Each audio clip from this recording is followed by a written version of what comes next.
retour sur le plateau de TV Finance. C'est l'heure des Market Movers avec Bernard Prats-Desclaux qui nous a rejoint. Bonjour.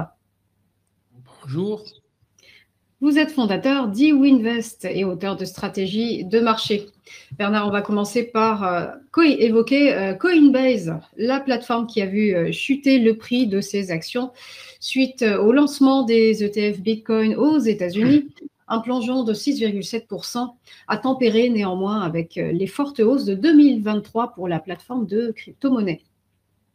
C'est exactement ça, vous avez tout dit. En fait, on a eu un cours de bourse quand même qui était passé. Alors là, il faut que je vous signale que l'échelle du graphique est une échelle logarithmique, puisqu'effectivement, on a eu une hausse précédente assez phénoménale, après une chute qui n'était pas moins phénoménale dans les mois et les trimestres précédents.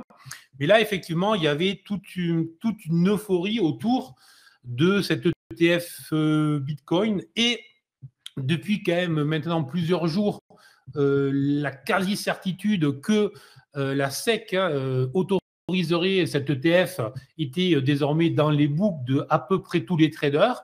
Et donc, on a une valeur qui était venue tutoyer les 186-187 dollars et qui est redescendue à proche de 130, donc une baisse plus que significative en moins de 3 semaines, donc vraiment une baisse très très lourde, très très forte, mais attention, une baisse encore une fois à la hauteur de la hausse précédente. Donc tout simplement, oui, il y a effectivement une inquiétude à savoir, est-ce que du fait que la crypto et que le Bitcoin rentre désormais dans la finance classique, est-ce qu'il y aura un intérêt à avoir des courtiers spécialisés, ou est-ce que, à l'inverse, puisque les cryptos et le Bitcoin en particulier va rentrer vraiment dans tous les portefeuilles ou tous les portefeuilles qui le souhaiteront de manière très facile et très aisée, est-ce que au contraire, ça ne va pas relancer une certaine euphorie sur le secteur? Donc, une question double, et en fonction de la réponse à cette question, soit vous avez un cours qui flambe, soit vous avez en fait un cours qui s'écrase. Et on voit bien qu'on est là dans une double hésitation.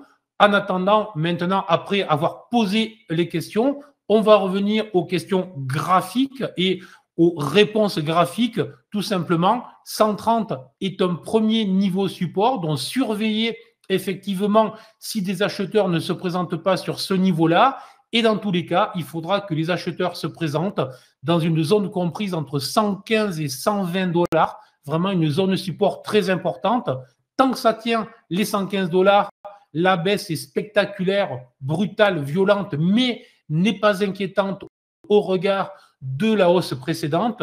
Sous les 115, là, il faudra peut-être s'inquiéter à nouveau et peut-être se dire que les investisseurs sont en train de faire le pari que ce genre d'entreprise dédiée aux cryptos n'a peut-être plus lieu d'être, puisque la finance dite traditionnelle est en train de s'accaparer la finance 3.0.